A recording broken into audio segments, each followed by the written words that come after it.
Punjabi radio USA ਸੁਣ ਰਹੇ ਸਾਰੇ ਹੀ ਮਾਣਯੋਗ ਅਤੇ ਸਤਿਕਾਰਤ ਸਰੋਤਿਆਂ ਨੂੰ ਬਹੁਤ ਹੀ ਪਿਆਰ ਸਤਿਕਾਰ ਸਹਿਤ ਦੋਨੋਂ ਅੱਜ ਜੋੜ ਕੇ ਨਿੱਘੀ ਜਿਹੀ ਸਤਿ ਸ੍ਰੀ ਅਕਾਲ ਸਭ ਨੂੰ ਜੀ ਨੂੰ ਆਖਦੇ ਹਾਂ। ਇਸ ਪ੍ਰੋਗਰਾਮ ਖਬਰ ਤੇ ਨਜ਼ਰ ਦੇ ਵਿੱਚ ਆਪ ਸਭ ਦਾ ਨਿੱਘਾ ਸਵਾਗਤ ਹੈ। ਅੱਜ 11 ਜੁਲਾਈ ਦਿਨ ਬੁੱਧਵਾਰ ਤੇ ਆਪਣੇ ਨਾਲ ਇਸ ਟਾਈਮ ਜੁੜ ਚੁੱਕੇ ਨੇ ਬਲਤੇਜ ਪੰਨੂ ਜੀ। ਸ਼ਾਮ ਦੇ ਖਬਰ ਤੇ ਨਜ਼ਰ ਪ੍ਰੋਗਰਾਮ 'ਚ ਬਲਤੇਜ ਪੰਨੂ ਜੀ ਨਿੱਘੀ ਜੀ ਨੂੰ ਪਿਆਰ ਭਰੀ ਸਤਿ ਸ੍ਰੀ ਅਕਾਲ। ਸਤਿ ਸ਼੍ਰੀ ਅਕਾਲ ਜੀ, ਧੰਨਵਾਦ ਜੀ, ਬਹੁਤ ਮਿਹਰਬਾਨੀ ਜੀ। ਸਾਡੇ ਅੱਜ ਦੇ ਪ੍ਰੋਗਰਾਮ ਖਬਰ ਤੇ ਨਜ਼ਰ ਨੂੰ ਸਪਾਂਸਰ ਕਰਦੇ ਨੇ ਖਾਲਸਾ ਇੰਸ਼ੋਰੈਂਸ ਏਜੰਸੀ ਵਾਲੇ, ਜਿਨ੍ਹਾਂ ਦੇ ਕੋਲੋਂ ਤੁਸੀਂ ਹਰ ਇੱਕ ਤਰੀਕੇ ਦੀ ਇੰਸ਼ੋਰੈਂਸ ਕਰਵਾ ਸਕਦੇ ਹੋ। ਪੂਰੇ ਅਮਰੀਕਾ ਭਰ ਦੇ ਵਿੱਚ ਇੰਸ਼ੋਰੈਂਸ ਕਰਦੇ ਨੇ। ਉਸ ਦੇ ਬਾਰੇ ਪਤਾ ਕਰਨ ਲਈ ਕਾਲ 408 272 2500। ਇਸ ਦੇ ਨਾਲ ਗੁਰਦੀਪ ਸਿੰਘ ਵਰਦੀ ਕਲੋਵਿਸ, ਇਸ਼ਾਨਜੀਤ ਸਿੰਘ ਕਲੋਟੀ ਯੂਬਾ ਸਿਟੀ, ਸਤਨਾਮ ਸਿੰਘ ਸ਼ੇਰਗਿੱਲ ਸੈਲਮਾ, ਬਹਾਦਰ ਸਿੰਘ ਗਿੱਲ ਫਾਊਲਰ, ਰਣਵੀਰ ਸਿੰਘ ਰਾਣਾ, ਸੁਰਿੰਦਰ ਸਿੰਘ ਚੌਹਾਨ, ਸਤਨਾਮ ਸਿੰਘ ਅਤੇ ਸੁਖਚੈਨ ਸਿੰਘ ਸਰ ਜਾਣੇ ਬੇਕਰਸਫੀਲਡ, ਅਤੇ ਸ਼ਿਕਾਗੋ ਪੀਜ਼ਾ ਵਿਦ ਟਵਿਸਟ ਵਾਲੇ, ਜਿਨ੍ਹਾਂ ਦੇ ਕੋਲੋਂ ਤੁਸੀਂ veg non veg Indian style ਪੀਜ਼ੇ ਜਿਹੜੇ ਆ ਉਹ ਤੁਸੀਂ ਔਡਰ ਕਰ ਸਕਦੇ ਹੋ। ਔਡਰ ਕਰਨ ਦੇ ਲਈ ਇਹਨਾਂ ਦੀ ਵੈਬਸਾਈਟ ਵਿਜ਼ਿਟ ਕਰੋ www.chicagopizzatwist.com ਅਤੇ 10% ਡਿਸਕਾਊਂਟ ਲੈਣ ਦੇ ਲਈ ਕੂਪਨ ਕੋਡ 13131313 ਉਸ ਦਾ ਇਸਤੇਮਾਲ ਕਰ ਸਕਦੇ ਹੋ। ਅਤੇ ਇਹਨਾਂ ਸਾਰਿਆਂ ਦਾ ਅਸੀਂ ਬਹੁਤ ਬਹੁਤ ਧੰਨਵਾਦ ਕਰਦੇ ਹਾਂ। ਜੇਕਰ ਤੁਸੀਂ ਜਾਂ ਕੋਈ ਹੋਰ ਕਾਰੋਬਾਰ ਇਸ ਪ੍ਰੋਗਰਾਮ ਨੂੰ ਸਪੋਂਸਰ ਕਰਨਾ ਚਾਹੁੰਦੇ ਹੋ, ਸੰਪਰਕ ਕਰੋ 408 722 7698 ਦੇ ਉੱਤੇ। ਗੱਲਬਾਤ ਦਾ ਸਿਲਸਿਲਾ ਪੰਨੂ ਜੀ ਆਪਾਂ ਸ਼ੁਰੂ ਕਰਦੇ ਹਾਂ। ਕਹਿੰਦੇ ਮੋਦੀ ਹੁਣਾਂ ਦੀ ਰੈਲੀ ਤਾਂ ਹੋਈ ਮਲੋਟ ਦੇ ਵਿੱਚ, ਅਕਾਲੀ ਦਲ ਵਾਹਵਾ ਖੱਟਣੀ ਚਾਹੁੰਦਾ ਸੀ ਪਰ ਕਹਿੰਦੇ ਬਦਨਾਮੀ ਜ਼ਿਆਦਾ ਖੱਟ ਲਈ। ਬਿਲਕੁਲ ਜੀ, ਇਹ ਹੁਮਸ ਭਰੇ ਮੌਸਮ ਦੇ ਵਿੱਚ ਏਡੀ ਕੀ ਕਾਹਲ ਜਿਹੜੀ ਸੀ ਉਹ ਮੱਚ ਗਈ ਕਿ ਜਿਹੜੀਆਂ ਲੋਕ ਸਭਾ ਦੀਆਂ ਚੋਣਾਂ ਨੇ ਉਹਦੀ ਸਟਾਰਟਅਪ ਜਿਹੜਾ ਦੀ ਉਹ ਪੰਜਾਬ ਤੋਂ ਹੋਣਾ ਸੀਗਾ। ਐਲਾਨਿਆ ਗਿਆ, ਪ੍ਰਚਾਰਿਆ ਗਿਆ ਕਿ 3 ਸੂਬਿਆਂ ਦੀ ਇਹ ਰੈਲੀ ਨਹੀਂ। ਔਰ ਅਕਸਰ ਬਾਦਲ ਸਾਹਿਬ ਇੱਕ ਲਫ਼ਜ਼ ਬੋਲਦੇ ਹੁੰਦੇ ਆ ਕਿ ਇਹ ਰੈਲੀ ਨਹੀਂ, ਇਹ ਤਾਂ ਰੈਲਾ ਆ। ਐਤਕੀ ਨਹੀਂ ਬੋਲਿਆ ਉਹਨਾਂ ਨੇ, ਕਿਉਂਕਿ ਉਹ ਰੈਲੀ ਹੀ ਸੀਗੀ, ਰੈਲਾ ਨਹੀਂ ਬਣਿਆ ਜਿਹੜਾ ਜੀ। ਜਿਹੜੇ 3 ਸੂਬਿਆਂ ਦੀ ਗੱਲ ਆਖੀ ਗਈ, 3 ਸੂਬਿਆਂ ਵਾਲੀ ਗੱਲ ਕੋਈ ਜਾਪਦੀ ਨਹੀਂ ਸੀਗੀ ਜਿਹੜੀ ਇਸ ਪੂਰੀ ਦੀ ਪੂਰੀ ਰੈਲੀ ਦੇ ਦੌਰਾਨ। ਜਿਹੜੀਆਂ ਕੁਝ ਚੀਜ਼ਾਂ, ਕਿਉਂਕਿ ਇਹ ਬੈਲਟ ਉਹ ਆ ਜਿਹੜੀ ਖੁਦਕੁਸ਼ੀਆਂ ਵਾਲੀ ਬੈਲਟ ਹੈ, ਨਰਮਾ ਬੈਲਟ ਹੈ, ਨਰਮੇ ਨੂੰ ਨਰਮ ਨਹੀਂ ਰਹਿਣ ਦੇਣਾ, ਇੰਨੀ ਗੱਲ ਕਹਿ ਕੇ ਤਾਂ ਗੱਲ ਨਹੀਂ ਨਿਬੜਦੀ। ਉਹਦੇ ਵਾਸਤੇ ਕੀ ਕੀਤਾ, ਕੈਂਸਰ ਜਿਹੜਾ ਪੂਰੇ ਦਾ ਪੂਰਾ ਇਸ ਬੈਲਟ ਦੇ ਵਿੱਚ ਫੈਲਿਆ ਹੋਇਆ, ਇੱਥੋਂ ਹੀ ਲੰਘ ਕੇ ਜਾਂਦੀ ਹੈ ਜਿਹੜੀ ਕੈਂਸਰ ਟ੍ਰੇਨ ਰਾਜਸਥਾਨ ਨੂੰ ਜਾਂਦੀ ਹੈ। ਕੀ ਰੀਜ਼ਨ ਹੈ? ਹਸਪੀਟਲ ਦਾ ਜ਼ਿਕਰ ਤਾਂ ਕਰਤਾ ਕਿ ਉਹਨੂੰ ਤੇਜ਼ ਜਿਹੜਾ ਦੀ ਉਹ ਕੀਤਾ ਜਾਵੇ, ਪਰ ਕੀ ਉਹੀ ਇਹਦਾ ਜਿਹੜਾ ਦੀ ਉਹ ਇਲਾਜ ਹੈ ਜਾਂ ਇਹਦੇ ਵਿੱਚ ਤੇਜ਼ੀ ਜਿਹੜੀ ਆ ਜੀ ਉਹ ਕੇਂਦਰ ਦੀ ਸਰਕਾਰ ਕੀ ਕਰੂਗੀ? ਬਹੁਤ ਸਾਰੀਆਂ ਗੱਲਾਂ ਸੀ। ਆਪਣੇ ਆਪ ਨੂੰ ਕਿਸਾਨ ਹਿਤੈਸ਼ੀ ਅਖਵਾਉਣ ਵਾਲਾ ਅਕਾਲੀ ਦਲ ਜਿਹੜਾ ਸੀਗਾ, ਉਹ ਕਿਸਾਨਾਂ ਦੀ ਇੱਕ ਵੀ ਜਿਹੜੀ ਅਸਲ 'ਚ ਰੀਅਲ ਮੰਗ ਹੈ ਉਹ ਇੱਥੋਂ ਨਹੀਂ ਉਠਾ ਸਕਿਆ ਜੀ। ਇਸ ਸਟੇਜ ਤੋਂ ਚਾਹੀਦਾ ਸੀ ਕਿਸਾਨ ਖੁਦਕੁਸ਼ੀਆਂ ਦੇ ਵਾਸਤੇ ਜਿਹੜਾ ਜੀ ਉਹ ਮੰਗ ਉਠਾਉਂਦਾ। ਇਹਨਾਂ ਦੇ ਰਾਜ ਖੁਦਕੁਸ਼ੀਆਂ ਜਿਹੜੀਆਂ ਜੀ ਉਹ ਵਧੀਆ ਨੇ। ਜੇ ਮੁਲਕ ਦੇ ਬਿਜ਼ਨਸਮੈਨਾਂ ਦਾ ਅੰਨਾ ਚੁੱਕਿਆ ਹੋਇਆ ਜਿਹੜਾ ਕਰਜ਼ਾ ਆ ਉਹਦੇ ਉੱਤੇ ਲੀਕ ਫੇਰੀ ਜਾ ਸਕਦੀ ਆ, ਤੇ ਇਹ ਵਿਚਾਰੇ ਕਿਸਾਨ ਜਿਹੜੇ ਆ ਉਹਨਾਂ ਦੇ ਕਰਜ਼ੇ ਦੇ ਉੱਤੇ ਲੀਕ ਕਿਉਂ ਨਹੀਂ ਫੇਰੀ ਜਾ ਸਕਦੀ? ਇਹ ਇੱਕ ਜਿਹੜਾ ਸਵਾਲ ਸੀਗਾ। ਜੇ ਇੱਥੋਂ ਕਰ ਦਿੱਤਾ ਜਾਂਦਾ ਤਾਂ ਅਕਾਲੀ ਜਿਹੜੇ ਸੀ ਉਹ ਆਪਣੀ ਸਿਆਸੀ ਜ਼ਮੀਨ ਮੁੜ ਕੇ ਹਾਸਲ ਕਰਨ ਵੱਲ ਨੂੰ ਜਿਹੜਾ ਜੀ ਉਹ ਸਟੈਪ ਚੁੱਕ ਸਕਦੇ ਸੀਗੇ। ਪਰ ਜਦੋਂ ਚਾਪਲੂਸੀ ਜਿਹੜੀ ਆ ਜੀ ਉਹ ਭਾਰੂ ਹੋਵੇ, ਸਿਰਫ ਆਪਣੇ ਨਿੱਜੀ ਹਿੱਤਾਂ ਦੇ ਵਾਸਤੇ ਜਿਹੜਾ ਜੀ ਉਹ ਸੋਚਿਆ ਜਾਵੇ, ਉੱਥੋਂ ਇਸ ਤਰ੍ਹਾਂ ਦੀ ਜਿਹੜੀ ਜ਼ਮੀਰ ਵਾਲੀਆਂ ਗੱਲਾਂ ਦੀ ਆਸ ਕਰਨੀ ਜਿਹੜੀ ਆ ਉਹ ਕਮਲਾਪਨ ਹੁੰਦਾ। ਕੀਤੀ ਤਾਂ ਗਈ ਸੀ ਇਹ ਰੈਲੀ ਕਿ ਪਿਛਲੀਆਂ ਵਿਧਾਨ ਸਭਾ ਚੋਣਾਂ ਦੇ ਦੌਰਾਨ ਜਿਵੇਂ ਲੋਕਾਂ ਨੇ ਨਕਾਰ ਕੇ ਸੁੱਟ ਦਿੱਤਾ, ਸੱਤਾ ਦੇ ਵਿੱਚ ਤਾਂ ਰਹੇ ਹੀ ਨਹੀਂ, ਵਿਰੋਧੀ ਧਿਰ ਵਜੋਂ ਵੀ ਜਿਹੜਾ ਜੀ ਉਹ ਨਹੀਂ ਆਉਣ ਦਿੱਤਾ ਕਿ ਕੁਛ ਨਾ ਕੁਛ ਸਿਆਸੀ ਜ਼ਮੀਨ ਆਪਣੀ ਫੇਰ ਜਿਹੜੀ ਆ ਉਹ ਤਲਾਸ਼ੀ ਜਾਵੇ। ਪਰ 2 ਗੱਲਾਂ ਇਸ ਤਰ੍ਹਾਂ ਦੀਆਂ ਹੋ ਗਈਆਂ ਜਿਹਨੇ ਸਾਰਾ ਕੁਛ ਜਿਹੜਾ ਸੀਗਾ ਨਾ ਜੀ ਉਹ ਬਹੁਤ ਦੂਰ ਜਾ ਸੁੱਟਿਆ। ਇੱਕ ਤਾਂ ਇਹਦੇ ਵਿੱਚ ਕਿਸਾਨ ਦਿਸੇ ਨਹੀਂ। ਜਿਹੜੇ ਕਿਸਾਨ ਦਿਸੇ ਉਹ ਕਾਲੀਆਂ ਝੰਡੀਆਂ ਲੈ ਕੇ ਪੁਤਲਾ ਫੂਕ ਰਹੇ ਸੀ, ਉਹਨਾਂ ਦੇ ਉੱਤੇ ਡੰਡਾ ਚਾਰਜ ਕੀਤਾ ਗਿਆ। ਜਿਹੜੀ ਪੁਲਿਸ ਸੀ ਉਹਨੇ ਕਾਲੀਆਂ ਜਿਹੜੀਆਂ ਪੱਗਾਂ, ਕਾਲੇ ਪਰਨੇ ਜਿਹੜੇ ਲੋਕ ਆਮ ਵੀ ਬੰਨ ਲੈਂਦੇ ਆ, ਉਹਨਾਂ ਦਾ ਢੇਰ ਲੱਗ ਗਿਆ ਉਹਨਾਂ ਦੇ ਕੋਲੇ। ਉਹ ਲੁਹਾਈ ਗਏ ਕਿ ਅੰਦਰ ਨਹੀਂ ਜਿਹੜਾ ਲਿਜਾ ਸਕਦੇ, ਵੀ ਕੋਈ ਦਿਖਾ ਨਾ ਸਕੇ ਕਿਤੇ, ਜਿਹੋ ਜਿਹੇ ਲੋਕ ਰੈਲੀ ਦੇ ਵਿੱਚ ਲਿਆਂਦੇ ਗਏ। 2 ਜਿਹੜੀਆਂ ਚੀਜ਼ਾਂ, ਇੱਕ ਤਾਂ ਪ੍ਰਧਾਨ ਮੰਤਰੀ ਹੋਰਾਂ ਨੂੰ ਪੱਗ ਜਿਹੜੀ ਆ ਜੀ ਉਹ ਸਿਰ ਤੇ ਰੱਖਣੀ ਉਹਨਾਂ ਦੇ, ਉਹਨੂੰ ਅਕਾਲੀ ਦਲ ਦੇ ਪ੍ਰਧਾਨ ਦੇ ਵੱਲੋਂ ਠੀਕ ਠੂਕ ਕਰਕੇ ਜਿਹੜਾ ਜੀ ਉਹ ਟਿਕਾਇਆ ਜਾਣਾ ਕਿ ਇਹਦੇ ਨਾਲ ਹੀ ਪ੍ਰਧਾਨ ਮੰਤਰੀ ਲੈਕਚਰ ਜਿਹੜਾ ਕਰਨਗੇ। ਪਰ ਉਹਨਾਂ ਨੇ ਕੁਛ ਸੈਕਿੰਡ ਹੀ ਇਹ ਜਿਹੜੀ ਸੀਗੀ ਆਪਣੇ ਸਿਰ ਦੇ ਉੱਤੇ ਰੱਖੀ ਤੇ ਉਹਨੂੰ ਇਉਂ ਜਿਹੜਾ ਜੀ ਚੁੱਕ ਕੇ ਪਿੱਛੇ ਖੜੇ ਗਾਰਡਾਂ ਵੱਲ ਜਿਹੜਾ ਜੀ ਉਹ ਫੜਾ ਦਿੱਤਾ ਜਿਵੇਂ ਉਹ ਆਮ ਜੀ ਚੀਜ਼ ਹੋਵੇ। ਇਹ ਭੁੱਲ ਗਏ ਕਿ 1975 ਦੇ ਵਿੱਚ ਐਮਰਜੈਂਸੀ ਦੇ ਦਿਨਾਂ ਦੇ ਦੌਰਾਨ ਇਹੀ ਪੱਗ ਬੰਨ ਕੇ ਨਰਿੰਦਰ ਮੋਦੀ ਹੋਰੀ ਇੱਥੇ ਪੰਜਾਬ ਦੇ ਵਿੱਚ ਲੁਕਦੇ ਫਿਰਦੇ ਸੀ। ਦੂਸਰਾ ਜਿਹੜੀ ਸੀਗੀ ਜੀ ਉਹ ਗੱਲ ਲੰਗਰ ਦੀ ਆਈ ਜੀ। ਅਕਾਲੀ ਦਲ ਸ਼੍ਰੋਮਣੀ ਗੁਰਦੁਆਰਾ ਪ੍ਰਬੰਧਕ ਕਮੇਟੀ ਨੂੰ ਆਪਣੇ ਸਿਆਸੀ ਮਫਾਦ ਦੇ ਵਾਸਤੇ ਹਰ ਗੱਲ ਦੇ ਵਾਸਤੇ ਵਰਤਦਾ ਹੈ। ਇੱਕ ਗੱਲ ਵਿਧਾਨ ਸਭਾ ਦੇ ਵਿੱਚ ਵੀ ਪਿਛਲੇ ਦਿਨਾਂ ਦੇ ਵਿੱਚ ਚੱਲੀ ਸੀ, ਇੱਕ ਮਰਗ ਦੇ ਮੌਕੇ ਦੇ ਉੱਤੇ ਵੀ ਜਿਹੜਾ ਲੰਗਰ ਸੀਗਾ ਉਹ ਸ਼੍ਰੋਮਣੀ ਗੁਰਦੁਆਰਾ ਪ੍ਰਬੰਧਕ ਕਮੇਟੀ ਦਾ ਸੀ, ਉਹਦੀ ਜਵਾਬ ਨਹੀਂ ਅਜੇ ਦੇ ਸਕੇ। ਹੁਣ ਇਹ ਜਿਹੜਾ ਲੰਗਰ ਲਿਆਂਦਾ ਗਿਆ ਇਹ ਵੀ ਸ਼੍ਰੋਮਣੀ ਗੁਰਦੁਆਰਾ ਪ੍ਰਬੰਧਕ ਕਮੇਟੀ ਦੀ ਰਸਦ ਦੇ ਨਾਲ ਜਿਹੜਾ ਜੀ ਉਹ ਬਣਿਆ ਲੰਗਰ ਸੀਗਾ। ਚਲੋ ਲੈ ਆਂਦਾ, ਗੱਲ ਉੱਥੋਂ ਤੱਕ ਨਹੀਂ ਨਿਬੜੀ। ਜੋ ਬੇਅਦਬੀ ਇਸ ਲੰਗਰ ਦੀ ਜਿਹੜੀ ਜੀ ਉਹ ਕੀਤੀ ਗਈ, ਸੋਸ਼ਲ ਮੀਡੀਆ ਦੇ ਉੱਤੇ ਇਸ ਵੇਲੇ ਜਿਹੜੀਆਂ ਦੀ ਵੱਡੀ ਗਿਣਤੀ ਦੇ ਵਿੱਚ ਵਾਇਰਲ ਹੋਈਆਂ ਵੀਡੀਓਜ਼ ਉਹ ਇਹਦੀ ਬਿਲਕੁਲ ਤਸਵੀਰ ਦਿਖਾ ਰਹੀਆਂ ਨੇ।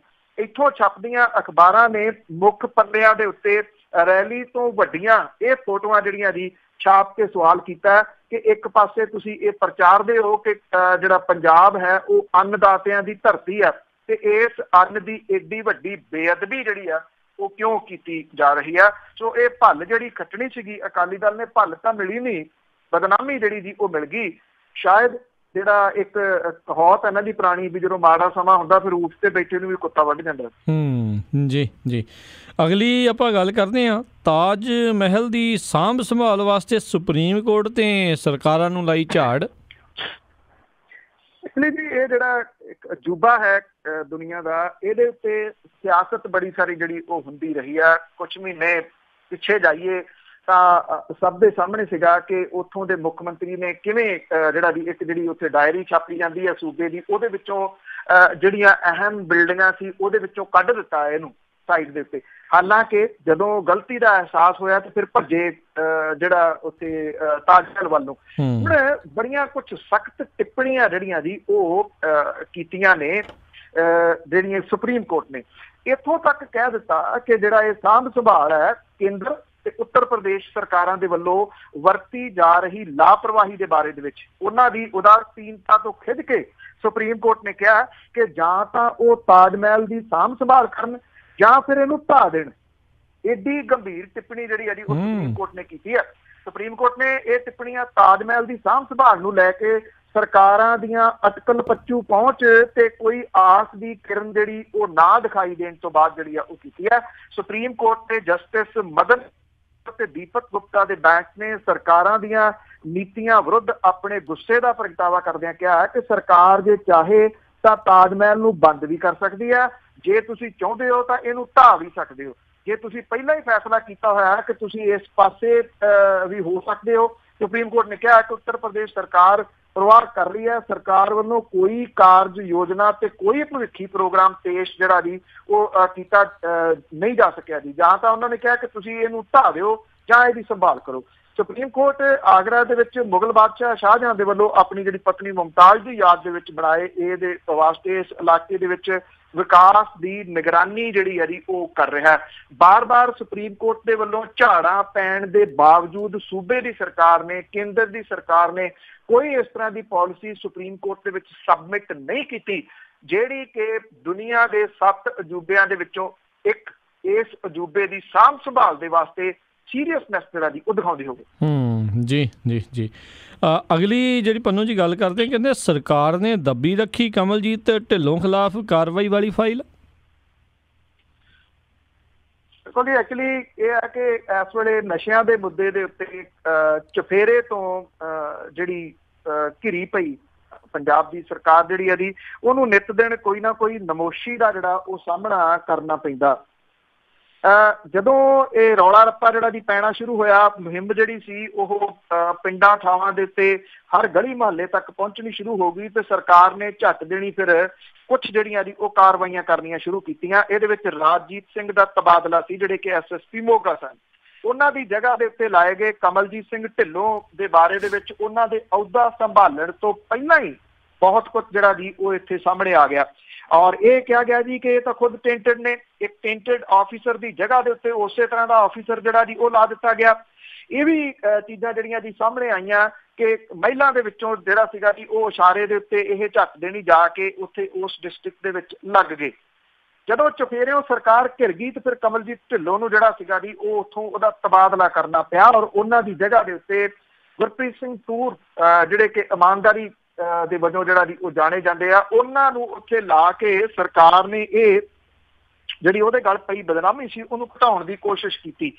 ਹੁਣ ਜਿਹੜੀਆਂ ਇਹਦੀ ਕੁਝ ਗੱਲਾਂ ਸਾਹਮਣੇ ਆ ਰਹੀਆਂ ਨੇ ਕਿ ਕਮਲਜੀਤ ਢਿੱਲੋਂ ਦੇ ਖਿਲਾਫ ਭ੍ਰਿਸ਼ਟਾਚਾਰ ਰੋਕੂ ਐਕਟ ਦੇ ਤਹਿਤ ਕੇਸ ਦਰਜ ਕਰਨ ਦੀ ਸਿਫਾਰਿਸ਼ ਕੀਤੀ ਸੀਗੀ, ਪਰ ਪੰਜਾਬ ਸਰਕਾਰ ਨੇ ਇਹਦੇ ਉੱਤੇ ਕੋਈ ਕਾਰਵਾਈ ਨਹੀਂ ਕੀਤੀ। ਇਹ ਜਿਹੜੀ ਸਿਫਾਰਿਸ਼ ਸੀਗੀ ਕ੍ਰਾਈਮ ਬ੍ਰਾਂਚ ਮੋਗਾ ਦੇ ਵੱਲੋਂ ਜਿਹੜੀ ਆ ਉਹ ਕੀਤੀ ਗਈ ਸੀਗੀ। ਐਕਚੁਅਲੀ ਕਮਲਜੀਤ ਸਿੰਘ ਢਿੱਲੋਂ ਹੋਰਾਂ ਦੇ ਉੱਤੇ 3 ਹੋਰ ਪੁਲਿਸ ਅਧਿਕਾਰੀ ASI Jarnail Singh, sub inspector Amarjit Singh ਤੇ ਹੌਲਦਾਰ ਜਸਵੀਰ ਸਿੰਘ ਨੂੰ ਦੋਸ਼ੀ ਕਰਾਰ ਜਿਹੜਾ ਜੀ ਉਹ ਦਿੱਤਾ ਗਿਆ। ਰਿਪੋਰਟ ਦੇ ਵਿੱਚ ਕਮਲਜੀਤ ਸਿੰਘ ਢਿੱਲੋਂ ਹੋਰਾਂ ਦੇ ਉੱਤੇ ਦੂਜੇ 3 ਪੁਲਿਸ ਅਧਿਕਾਰੀਆਂ ਨੂੰ 40 ਲੱਖ ਰੁਪਏ ਰਿਸ਼ਵਤ ਲੈ ਕੇ ਉਹਨਾਂ ਦੇ ਖਿਲਾਫ ਨਸ਼ਿਆਂ ਦੀ ਸਮਗਲਿੰਗ ਦਾ ਕੇਸ ਰਫਾ ਦਫਾ ਕਰਨ ਦੇ ਦੋਸ਼ ਜਿਹੜੇ ਉਹ ਲਾਏ ਸੀਗੇ। ਇਹ ਕਿਹਾ ਜਾਂਦਾ ਕਿ ਜਿਹੜੀ ਕਾਰਵਾਈ ਹੋਣੀ ਸੀਗੀ ਜਿਹੜੀ ਇਹਦੇ ਭ੍ਰਿਸ਼ਟਾਚਾਰ ਰੋਕੂ ਐਕਟ ਦੇ ਤਹਿਤ, ਉਹਦੇ ਉੱਤੇ ਰਸਮੀ ਤੌਰ ਦੇ ਉੱਤੇ ਮੁੱਖ ਮੰਤਰੀ ਹੋਰਾਂ ਦੀ ਜਿਹੜੀ ਆ ਜੀ ਮਨਜ਼ੂਰੀ ਜ਼ਰੂਰੀ ਸੀ। ਇਹ ਫਾਈਲ ਹੁਣ ਉੱਥੇ ਮੁੱਖ ਮੰਤਰੀ ਹੋਰਾਂ ਦੇ ਦਫ਼ਤਰ ਦੇ ਵਿੱਚ ਕਿਨ ਦੱਬੀ ਰੱਖੀ, ਇਹ ਬਹੁਤ ਵੱਡਾ ਜਿਹੜਾ ਜੀ ਉਹ ਸਵਾਲ ਸਾਹਮਣੇ ਜਿਹੜਾ ਉਹ ਆ ਰਿਹਾ। ਔਰ ਇਸ ਜਾਂਚ ਰਿਪੋਰਟ ਦੇ ਵਿੱਚ ਲੰਬੀਆਂ ਕਾਲ ਜਿਹੜੀਆਂ ਕਮਲਜੀਤ ਸਿੰਘ ਢਿੱਲੋਂ ਹੋਰਾਂ ਦੀਆਂ ਉਹ ਸਾਰੀਆਂ ਦੇ ਸਾਰੀਆਂ ਨੱਥੀ ਕੀਤੀਆਂ ਗਈਆਂ ਨੇ। ਇਹ ਵੀ ਕਿਹਾ ਗਿਆ ਕਿ ਫੋਨ ਕਾਲਾਂ ਦੀ ਪੁਸ਼ਟੀ ਦੇ ਵਾਸਤੇ ਫੋਰੈਂਸਿਕ ਜਾਂਚ ਦੇ ਵਾਸਤੇ ਉਹਨਾਂ ਨੇ ਆਪਣੀ ਆਵਾਜ਼ ਦੇ ਨਮੂਨੇ ਦੇਣ ਤੋਂ ਵੀ ਨਾ ਜਿਹੜੀ ਆ ਜੀ ਉਹ ਕਰ ਦਿੱਤੀ ਸੀਗੀ। ਉਹਨਾਂ ਨੇ ਇਹ ਗੱਲ ਕਹੀ ਸੀ ਕਮਲਜੀਤ ਸਿੰਘ ਢਿੱਲੋਂ ਹੋਰਾਂ ਨੇ ਕਿ ਵਿਭਾਗੀ ਸਿਆਸਤ ਦਾ ਸ਼ਿਕਾਰ ਹੋਇਆ, ਔਰ ਉਹਨਾਂ ਨੇ ਦਾਅਵਾ ਕੀਤਾ ਸੀਗਾ ਕਿ FIR ਰੱਦ ਕਰਨ ਦੀ ਰਿਪੋਰਟ ਫਰਵਰੀ 15 ਦੇ ਵਿੱਚ ਦਾਖਲ ਹੋਈ ਸੀ ਤੇ ਉਹਨਾਂ ਦਾ ਅਪ੍ਰੈਲ 14 ਦੇ ਵਿੱਚ ਤਬਾਦਲਾ ਜਿਹੜਾ ਜੀ ਉਹ ਹੋ ਗਿਆ ਸੀਗਾ। ਪਰ ਇਹ ਹੁਣ ਕਹਾਣੀ ਜਿਹੜੀ ਦੀ ਹੋਰ ਸਾਹਮਣੇ ਆ ਰਹੀ ਹੈ ਕਿ ਇਹ ਫਾਈਲ ਜਿਹੜੀ ਸੀ, ਇਹਦਾ ਮਤਲਬ ਇਹ ਕਿ ਜਿਵੇਂ ਰਾਜਦੀਪ ਸਿੰਘ ਹੋਰਾਂ ਦੀ ਪੁਸ਼ਤਪਨਾਹੀ ਵੀ ਸੀਨੀਅਰ ਆਫੀਸਰ ਕਰਦੇ ਸੀਗੇ, ਸ਼ਾਇਦ ਇਸ ਆਫੀਸਰ ਦੀ ਜਿਹੜੀ ਪੁਸ਼ਤਪਨਾਹੀ ਆ ਉਹ ਵੀ ਸੀਨੀਅਰ ਆਫੀਸਰ ਹੀ ਜਿਹੜੀ ਉਤੋਂ ਕੋਈ ਕਰ ਰਹੇ ਸੀ, ਜਿਹਦੇ ਕਰਕੇ ਜਿਨ੍ਹਾਂ ਨੇ ਇਹ ਫਾਈਲ ਜਿਹੜੀ ਸੀ ਉਹ ਦੱਬੀ ਰੱਖੀ। ਜੀ ਜੀ, ਅਗਲੀ ਪੰਨੂ ਜੀ ਗੱਲ ਕਰਦੇ ਹਾਂ ਪੰਜਾਬ ਦੀਆਂ ਪੰਚਾਇਤਾਂ ਭੰਗ ਕਰਨ ਦੀ ਤਿਆਰੀ। ਬਿਲਕੁਲ ਜੀ, ਇਹ ਇਸ ਵੇਲੇ ਜਿਹੜਾ ਹੈ ਜੀ ਪੰਜਾਬ ਦੇ ਦਿਹਾਤੀ ਵਿਕਾਸ ਤੇ ਪੰਚਾਇਤ ਵਿਭਾਗ ਜਿਹੜਾ ਜੀ ਉਹਨੇ ਸੂਬੇ ਦੀਆਂ ਸਮੂਹ ਗ੍ਰਾਮ ਪੰਚਾਇਤਾਂ ਜਿਹੜਾ ਜੀ ਉਹ ਭੰਗ ਕਰਨ ਦੀ ਪ੍ਰਕਿਰਿਆ ਜਿਹੜੀ ਉਹ ਸ਼ੁਰੂ ਕੀਤੀ ਆ। ਜਿਹੜੇ ਜ਼ਿਲ੍ਹਾ ਵਿਕਾਸ ਤੇ ਪੰਚਾਇਤ ਅਫਸਰਾਂ ਨੂੰ ਪ੍ਰਬੰਧਕ ਲਾਏ ਜਾਣ ਵਾਲੇ ਮੁਲਾਜ਼ਮਾਂ ਦੀਆਂ ਸੂਚੀਆਂ ਤਿਆਰ ਕਰਨ ਦੇ ਵਾਸਤੇ ਜਿਹੜਾ ਜੀ ਉਹ ਕਿਹਾ ਗਿਆ। ਇੱਕ ਸੀਨੀਅਰ ਅਧਿਕਾਰੀ ਦਾ ਇਹ ਕਹਿਣਾ ਹੈ ਕਿ ਗ੍ਰਾਮ ਪੰਚਾਇਤਾਂ ਨੂੰ ਭੰਗ ਕਰਨ ਦੇ ਬਾਰੇ ਮੁੱਖ ਮੰਤਰੀ ਦਫ਼ਤਰ ਨੂੰ ਭੇਜ ਦਿੱਤਾ ਗਿਆ ਤੇ ਉੱਥੋਂ ਹਰੀ ਝੰਡੀ ਮਿਲਦਿਆਂ ਪੰਚਾਇਤਾਂ ਜਿਹੜੀਆਂ ਉਹ ਭੰਗ ਕਰ ਦਿੱਤੀਆਂ ਜਾਣਗੀਆਂ ਜੀ। ਜਿਹੜੇ ਨਵੇਂ ਹੁਕਮ ਨੇ ਉਹਦੇ ਵਿੱਚ ਕਿਹਾ ਗਿਆ ਕਿ 13 ਜੁਲਾਈ ਤੱਕ ਪ੍ਰਬੰਧਕਾਂ ਦੀ ਨਿਯੁਕਤੀ ਕਰਕੇ ਸਾਰੀ ਸੂਚਨਾ ਮੁੱਖ ਦਫ਼ਤਰ ਨੂੰ ਜਿਹੜੀ ਉਹ ਭੇਜੀ ਜਾਵੇ। ਪੰਜਾਬ ਦੇ ਵਿੱਚ ਪੰਚਾਇਤਾਂ ਦੀ ਮਿਆਦ 9 ਅਗਸਤ ਨੂੰ ਖਤਮ ਹੋਣੀ ਹੈ ਤੇ ਸਰਕਾਰ ਦੇ ਵੱਲੋਂ ਸੂਬਾਈ ਚੋਣ ਕਮਿਸ਼ਨ ਨੂੰ 30 ਸਤੰਬਰ ਤੱਕ ਚੋਣਾਂ ਕਰਾਏ ਜਾਣ ਦੇ ਵਾਸਤੇ ਜਿਹੜਾ ਜੀ ਉਹ ਲਿਖਿਆ ਗਿਆ। ਔਰ ਇਹਦੇ ਨਾਲ ਸਤੰਬਰ ਮਹੀਨੇ ਦੇ ਅਖੀਰਲੇ ਹਫ਼ਤੇ ਗ੍ਰਾਮ ਪੰਚਾਇਤਾਂ ਦੀਆਂ ਚੋਣਾਂ ਜਿਹੜੀਆਂ ਉਹ ਹੋਣਗੀਆਂ। ਰਾਜ ਸਰਕਾਰ ਦੇ ਵੱਲੋਂ ਜ਼ਿਲ੍ਹਾ ਪ੍ਰੀਸ਼ਦ ਤੇ ਪੰਚਾਇਤ ਸਮਿਤੀ ਦੀਆਂ ਚੋਣਾਂ ਅਗਸਤ ਮਹੀਨੇ ਦੇ ਵਿੱਚ ਕਰਾਉਣ ਦੇ ਵਾਸਤੇ ਲਿਖਿਆ ਗਿਆ। ਪੰਜਾਬ ਦੇ ਵਿੱਚ ਇਸ ਸਮੇਂ ਜ਼ਿਆਦਾਤਰ ਜਿਹੜੀਆਂ ਗ੍ਰਾਮ ਪੰਚਾਇਤਾਂ ਸਮਿਤੀਆਂ ਤੇ ਜ਼ਿਲ੍ਹਾ ਪ੍ਰੀਸ਼ਦ ਦੇ ਉੱਤੇ ਅਕਾਲੀ ਦਲ ਦਾ ਕਬਜ਼ਾ। ਪੰਜਾਬ ਦੇ ਵਿੱਚ ਸਰਕਾਰ ਦੇ ਹੋਂਦ ਦੇ ਆਉਣ ਤੋਂ ਬਾਅਦ ਦਿਹਾਤੀ ਖੇਤਰ ਦੀਆਂ ਚੋਣਾਂ ਪਹਿਲੀ ਵਾਰੀ ਹੋ ਰਹੀਆਂ ਨੇ। ਇਹਨਾਂ ਚੋਣਾਂ ਦੇ ਵਿੱਚ ਅਕਾਲੀ ਦਲ ਦਾ ਕਬਜ਼ਾ ਟੁੱਟਣ ਦੇ ਜਿਹੜੇ ਜੀ ਉਹ ਆਸਾਰ ਨੇ। ਔਰ ਸੂਬੇ ਦੇ ਵਿੱਚ ਆਮ ਤੌਰ ਦੇ ਉੱਤੇ ਡਿਸਟ੍ਰਿਕਟ ਪ੍ਰੀਸ਼ਦ ਤੇ ਪੰਚਾਇਤ ਸਮਿਤੀ ਦੀਆਂ ਚੋਣਾਂ ਰਾਜਸੀ ਪਾਰਟੀਆਂ ਦੇ ਚੋਣ ਨਿਸ਼ਾਨ ਦੇ ਉੱਤੇ ਜਿਹੜੀਆਂ ਜੀ ਉਹ ਲੜੀਆਂ ਜਾਂਦੀਆਂ ਨੇ, ਜਦੋਂ ਕਿ ਗ੍ਰਾਮ ਪੰਚਾਇਤ ਜਿਹੜੀਆਂ ਹੈ ਉਹ ਆਜ਼ਾਦ ਤੌਰ ਦੇ ਉੱਤੇ ਜਿਹੜੀਆਂ ਉਹ ਲੜੀਆਂ ਜਾਂਦੀਆਂ ਨੇ। ਪਹਿਲਾਂ ਤਾਂ ਇੱਕਦਮ ਇਹਨਾਂ ਦੀ ਜਿਹੜੀ ਜੀ ਤਿਆਰੀ ਤੇਜ਼ੀ ਦੇ ਨਾਲ ਸ਼ੁਰੂ ਕਰ ਦਿੱਤੀ ਗਈ ਸੀ, ਪਰ ਹੁਣ ਜਿਹੜਾ ਜੀ ਥੋੜਾ ਕੰਮ ਢਿੱਲਾ ਜਿਹੜਾ ਉਹ ਪਿਆ ਕਿਉਂਕਿ ਸਰਕਾਰ ਜਿਹੜੀ ਆ ਉਹ ਨਸ਼ਿਆਂ ਦੇ ਮੁੱਦੇ ਦੇ ਉੱਤੇ ਜ਼ਿਆਦਾ ਘਿਰੀ ਹੋਈ ਹੈ ਜੀ। ਤਾਂ ਕਰਕੇ ਉਸ ਪਾਸੇ ਵੱਲ ਜਿਹੜਾ ਜੀ ਉਹ ਧਿਆਨ ਦਿੱਤਾ ਜਾ ਰਿਹਾ, ਜਿਹਦੇ ਕਰਕੇ ਇਹ ਹਾਲ ਦੀ ਘੜੀ ਪੰਚਾਇਤਾਂ ਜਿਹੜੀਆਂ ਉਹ ਭੰਗ ਕੀਤੀਆਂ ਜਾ ਰਹੀਆਂ ਨੇ। ਔਰ ਵੋਟਰ ਸੂਚੀਆਂ ਤਿਆਰੀ ਜਿਹੜੀਆਂ ਜੀ ਉਹ ਤਿਆਰ ਕਰਨ ਦੀ ਜਾਣਕਾਰੀ ਜਿਹੜੀ ਉਹ ਲਈ ਜਾ ਰਹੀ ਹੈ ਤਾਂ ਕਿ ਸੰਭਾਵੀ ਰੂਪ ਦੇ ਵਿੱਚ ਚੋਣਾਂ ਜਿਹੜੀਆਂ ਜੀ ਉਹ ਕਰਵਾਈਆਂ ਜਾ ਸਕਣ। ਸਰਕਾਰ ਸ਼ਾਇਦ ਕਿਤੇ ਨਾ ਕਿਤੇ ਇਹ ਵੀ ਮਹਿਸੂਸ ਕਰਦੀ ਹੈ ਕਿ ਇਹਨਾਂ ਚੋਣਾਂ ਦੇ ਵਿੱਚ ਲੋਕਾਂ ਨੂੰ ਜਿਹੜਾ ਜੀ ਉਹ ਲਾ ਦਿੱਤਾ ਜਾਵੇ, ਕਿਉਂਕਿ ਡਾਇਰੈਕਟਲੀ ਇਹ ਜੁੜਿਆ ਹੋਇਆ ਜੀ ਪਿੰਡਾਂ ਦੀ ਰਾਜਨੀਤੀ ਦੇ ਨਾਲ, ਕਿ ਉਹ ਇਹਨਾਂ ਪੰਚਾਇਤਾਂ ਦੇ ਵਿੱਚ ਰੁੱਝ ਜਾਣ ਤੇ ਅਸਲ ਜਿਹੜੀ ਸਮੱਸਿਆ ਹੈ ਉਹਦੇ ਤੋਂ ਪਾਸੇ ਹਟ ਜਾਣ। ਜੀ ਜੀ, ਇੱਕ ਹੋਰ ਪੈਂਤੜਾ ਸਰਕਾਰ ਜਿਹੜੀ ਵਰਤ ਰਹੀ ਆ। ਅਗਲੀ ਜਿਹੜੀ ਆਪਾਂ ਗੱਲ ਕਰੀਏ, ਕਹਿੰਦੇ ਵੀਰ ਦਵਿੰਦਰ ਹੋਣਾ ਦੀ ਸਰਕਾਰੀ ਗਵਾਹ ਬਣਨ ਦੀ ਅਰਜ਼ੀ ਰੱਦ। ਬਿਲਕੁਲ ਜੀ, ਐਕਚੁਅਲੀ ਇਹ ਜਿਹੜਾ ਜੀ ਮਾਮਲਾ ਇਹ ਮੌਜੂਦਾ ਜਿਹੜੇ ਮੁੱਖ ਮੰਤਰੀ ਨੇ ਉਹਨਾਂ ਦੇ ਖਿਲਾਫ ਜਿਹੜਾ ਜੀ ਉਹ ਹੈ ਤੇ ਉਹਨਾਂ ਦੇ ਕੁਝ ਸਾਥੀਆਂ ਦੇ ਜਿਹੜਾ ਇਹ ਅੰਮ੍ਰਿਤਸਰ ਨਗਰ ਸੁਧਾਰ ਟਰੱਸਟ ਦੀ 32 ਏਕੜ ਜ਼ਮੀਨ ਘੁਟਾਲੇ ਦਾ ਜਿਹੜਾ ਮਾਮਲਾ ਸੀਗਾ, ਇਹ ਪਿਛਲੀ ਸਰਕਾਰ ਦੇ ਵੱਲੋਂ ਜਿਹੜਾ ਜੀ ਉਹ ਕੀਤਾ ਗਿਆ ਸੀਗਾ ਦਰਜ।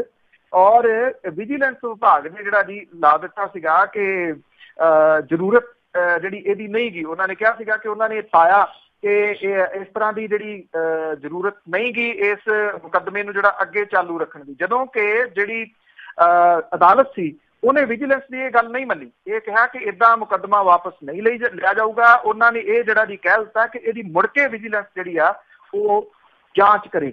ਔਰ ਇਹਦੇ ਵਿੱਚ ਬੀਰ ਦਵਿੰਦਰ ਸਿੰਘ ਹੋਰੀ ਸ਼ਾਮਲ ਹੋਏ, ਜਿਹੜੇ ਕਿ ਪੰਜਾਬ ਵਿਧਾਨ ਸਭਾ ਦੇ ਸਾਬਕਾ ਡਿਪਟੀ ਸਪੀਕਰ ਨੇ। ਉਹਨਾਂ ਨੇ ਅਦਾਲਤ ਦੇ ਵਿੱਚ ਐਪਲੀਕੇਸ਼ਨ ਲਾਈ ਕਿ ਇਹ ਮਾਮਲਾ, ਕਿਉਂਕਿ ਉਹਨਾਂ ਨੇ ਉਠਾਇਆ ਸੀ ਸਭ ਤੋਂ ਪਹਿਲਾਂ ਵਿਧਾਨ ਸਭਾ ਦੇ ਵਿੱਚ, ਕਿ ਉਹਨਾਂ ਨੂੰ ਸਰਕਾਰੀ ਗਵਾਹ ਜਿਹੜਾ ਜੀ ਉਹ ਬਣਾਇਆ ਜਾਵੇ।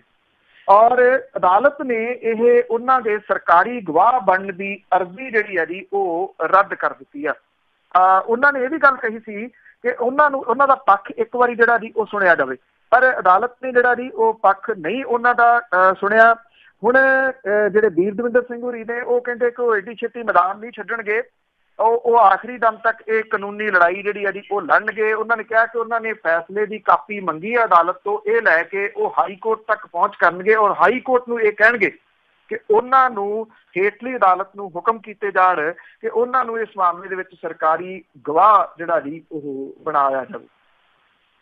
ਜੀ ਜੀ। ਅਗਲੀ ਜਿਹੜੀ ਆਪਾਂ ਗੱਲ ਕਰਦੇ ਹਾਂ, ਕਹਿੰਦੇ ਪਿਛਲੇ 1 ਮਹੀਨੇ ਦੇ ਵਿੱਚ 47 ਕਿਸਾਨ ਤੇ ਮਜ਼ਦੂਰਾਂ ਦੀ ਖੁਦਕੁਸ਼ੀ।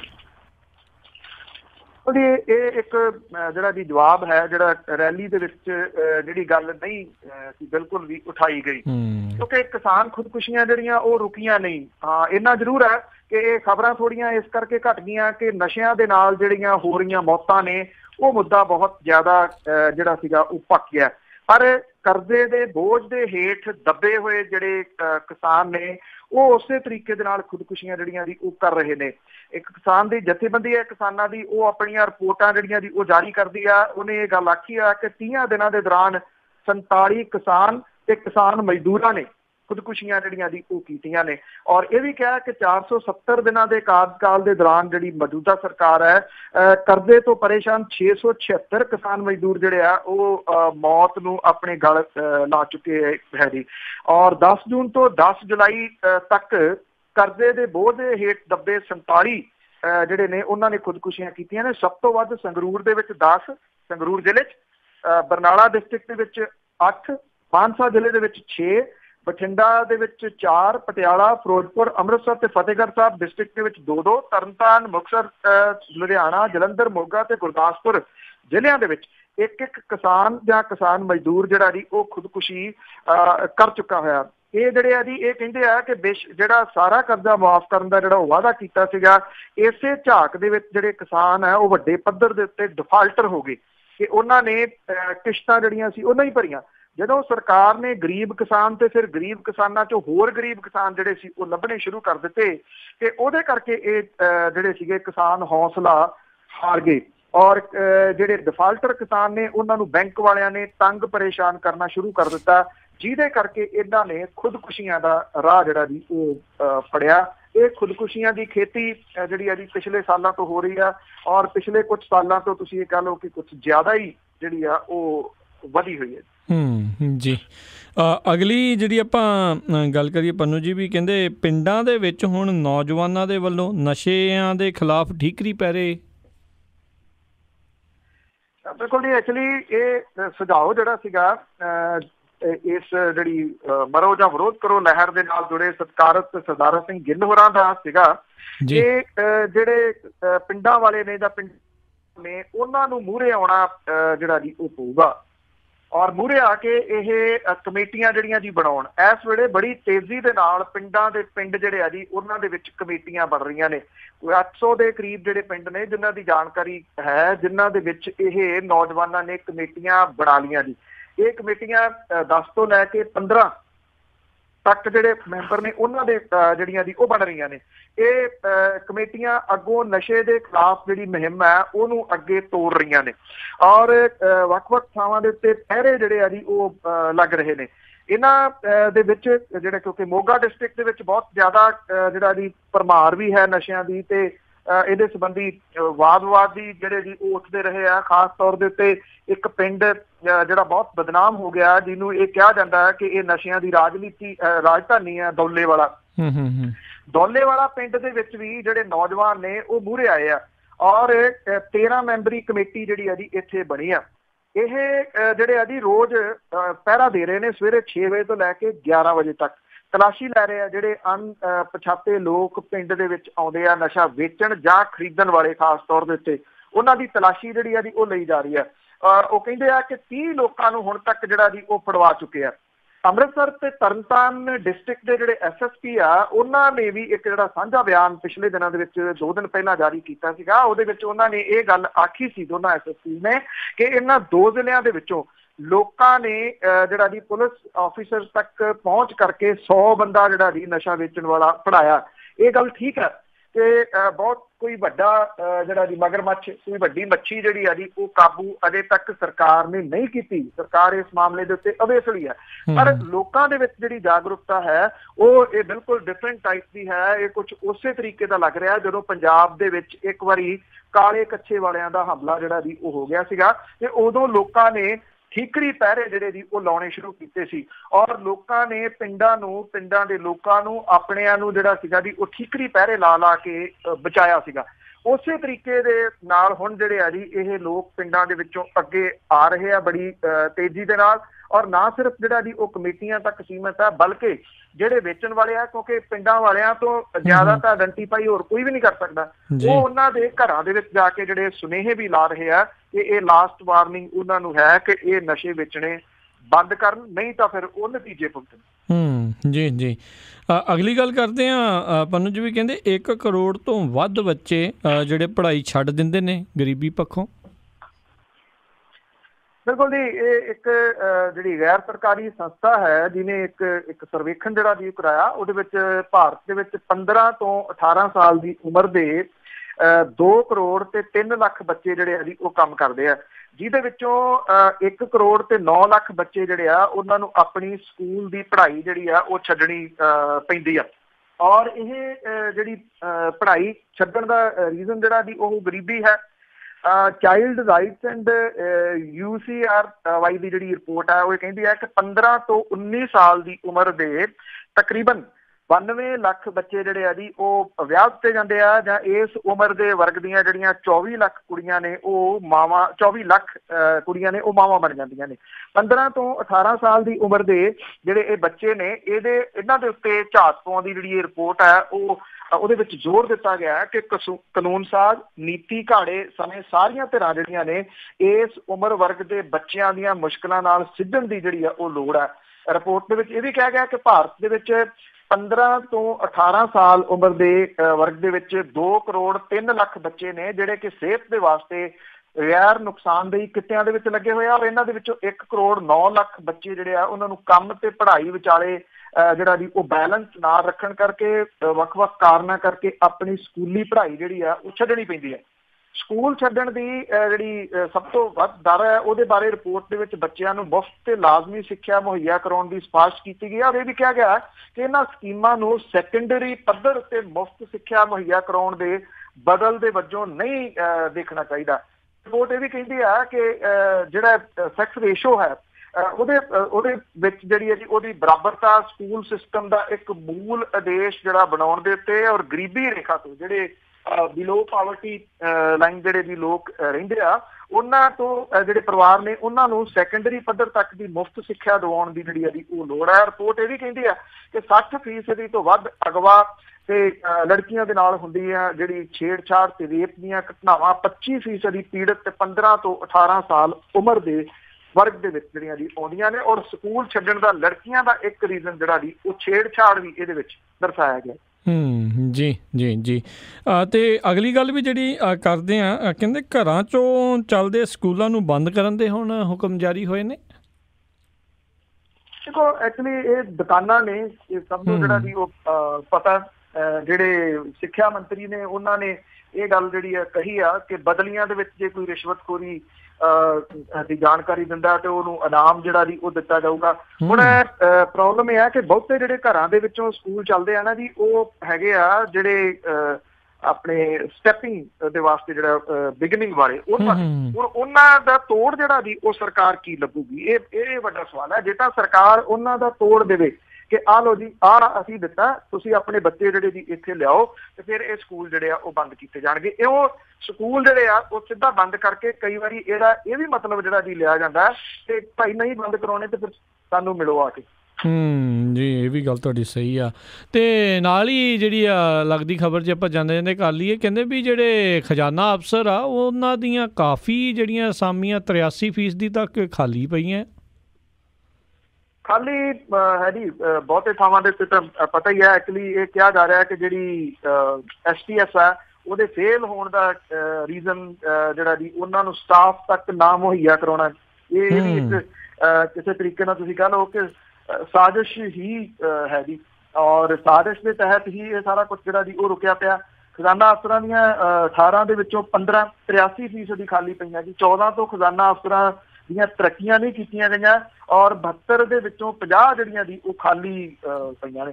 ਥਾਂ ਦੇ ਉੱਤੇ ਜਿਹੜੀਆਂ ਜੀ ਖਾਲੀ ਅਸਾਮੀਆਂ ਪਈਆਂ ਨੇ, ਜਿਹੜੀ ਘਰ ਘਰ ਨੌਕਰੀ ਦੀ ਗੱਲ ਆ ਉਹ ਕਿਤੇ ਵਾਅਦਾ ਵਫਾ ਹੁੰਦਾ ਜਿਹੜਾ ਜੀ ਉਹ ਨਜ਼ਰ ਨਹੀਂ ਆ ਰਿਹਾ, ਕਿਉਂਕਿ ਸਰਕਾਰ ਨੂੰ ਪਤਾ ਹੈ ਕਿ ਜਦੋਂ ਇਹ ਰੱਖ ਲਏ ਤੇ ਫਿਰ ਤਨਖਾਹਾਂ ਦੇਣੀਆਂ ਪੈਣੀਆਂ ਨੇ ਜੀ। ਦੇਣਗੇ ਕਿੱਥੋਂ? ਜਾਂ ਤਾਂ ਤਨਖਾਹਾਂ ਦੇਣਗੇ ਇਹਨਾਂ ਨੂੰ, ਜਾਂ ਫਿਰ ਫਲॉप ਨੇਤਾਵਾਂ ਦੇ ਵਾਸਤੇ ਬੈਂਟਲੀ ਕਾਰਾਂ ਖਰੀਦਣਗੇ।